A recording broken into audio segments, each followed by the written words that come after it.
नमस्कार, मैं जय भगवान कुंडू। आज फिर हाजिर हूँ एक नई वीडियो के साथ। आज हम बात करेंगे राइट टू रिकॉल यानी वापस बुलाने का अधिकार क्या है, इसके बारे में। सबसे पहले आपको बता दें, जनता का वो अधिकार है किसके अनुसार यदि वह अपने किसी निर्वाचित प्रतिनिधि से संतुष्ट नहीं है और उसे हटाना चाहती है तो इसको कहा गया है वापस बुलाने का अधिकार। इसका बहुत पुराना इतिहास है, प्राचीन काल से ही है। और अगर देखें हम, प्राचीन काल से कई देशों में इसको शामिल भी किया गया, कई देशों ने संविधान में इसमें शामिल किया गया। इसकी उत्पत्ति स्विट्जरलैंड से मानी गई है और उसके साथ साथ अमेरिकी जो राज्य है, कुछ अमेरिका के जो कुछ राज्य हैं उनमें भी 1903 और 1908 में पहली बार इसको लागू किया गया था। भारत की बात करते हैं। भारत में सबसे पहले इसकी शुरुआत बिहार से हुई। आपको बता दें, लोकतंत्र की शुरुआत भी बिहार से हुई थी। लोकतंत्र की शुरुआत बिहार से हुई और राइट टू रिकॉल यानी वापस बुलाने का अधिकार की शुरुआत भी बिहार से हुई। सर्वप्रथम जेपी यानी लोक नायक जयप्रकाश नारायण ने 4 नवंबर 1974 को संपूर्ण क्रांति के दौरान राइट टू रिकॉल का नारा दिया था और इसके बाद सुप्रीम कोर्ट ने भी इसका समर्थन किया है। अब बात करते हैं क्या है रिकॉल चुनाव। एक ऐसी प्रक्रिया जिसके जरिए मतदाता चुने हुए प्रतिनिधि को उनका कार्यकाल पूरा होने से पहले प्रत्यक्ष मतदान के जरिए हटा सकते हैं। ये है रिकॉल चुनाव पद्धति। अब आपको कुछ और बातें बताते हैं। कनाडा को ब्रिटिश कोलंबिया विधानसभा ने 1995 में से रिकॉल को मान्यता दी है। यूएसए के कुछ प्रांत में भी ऐसा ही है। अब बात करते हैं वर्तमान परिस्थितियां की। भारत के सुप्रसिद्ध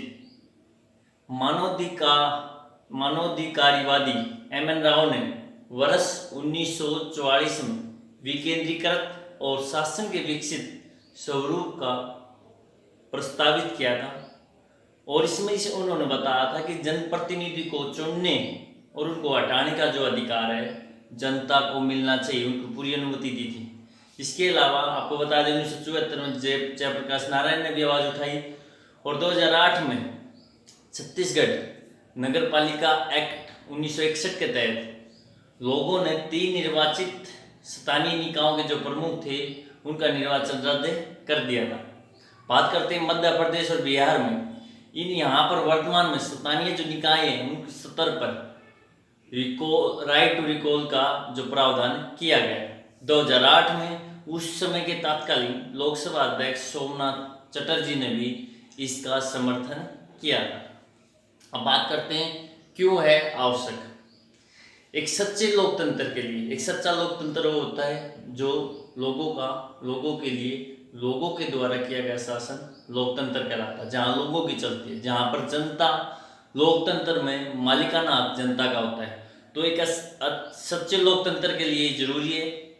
दूसरा, इसके अलावा जनप्रतिनिधित्व कानून 1951 भी इसमें देखा जाए थोड़ा मिलता जुलता, लेकिन उसमें कुछ अपराधों के मामले में राइट टू रिकॉल है उसको हटाने का। इसके अलावा क्यों ये व्यवहारिक नहीं है, क्योंकि अगर ऐसा लागू होगा तो जनता क्या करेगी, 1 बाय 1 सभी को हटा देगी। किससे जो सिस्टम है सही तरह नहीं चल पाएगा। दूसरा क्या है, खर्चीली पद्धति है, पैसा ज़्यादा लगता है और खासकर भारत जैसे देश में तो खासकर। तीसरा, इसके साथ साथ सामाजिक समस्याएं भी उत्पन्न हो जाएंगी बार बार हटाना भी, तो ये कहीं ना कहीं कुछ इसकी बुराई भी है। आगे का रास्ता क्या हो सकता है? आगे का रास्ता ये हो सकता है कि एक क्रांतिकारी कदम है एक्ट 1951 जो है, जो जनप्रतिनिधित्व कानून है, उसमें कुछ संशोधन किया जा सकता है, उसको कठोर बनाया जा सकता है और इलेक्ट्रॉनिक मतदान के जरिए इसको वापस बुलाने का अधिकार लागू किया जा सकता है। तो निष्कर्ष देखा जाए, स्वतंत्र और स्वतंत्र चुनाव के लिए, किसी में दूध का दूध और पानी का पानी हो, किसी में न्याय हो, और लोकतंत्र की मजबूती के लिए ये जरूरी है, क्योंकि लोकतंत्र में मालिकाना हक जनता का होता है। जनता लोकतंत्र में मालिक है और जनता सर्वोपरि है, इसलिए जनता को ये अधिकार मिलना चाहिए। तो दोस्तों, आज की ये वीडियो आपको कैसी लगी हमें ज़रूर बताइए। तो आज के लिए इतना ही, हम जल्द हाजिर होंगे एक नई वीडियो के साथ। तब तक आप सभी को नमस्कार, प्रणाम, जय हिंद।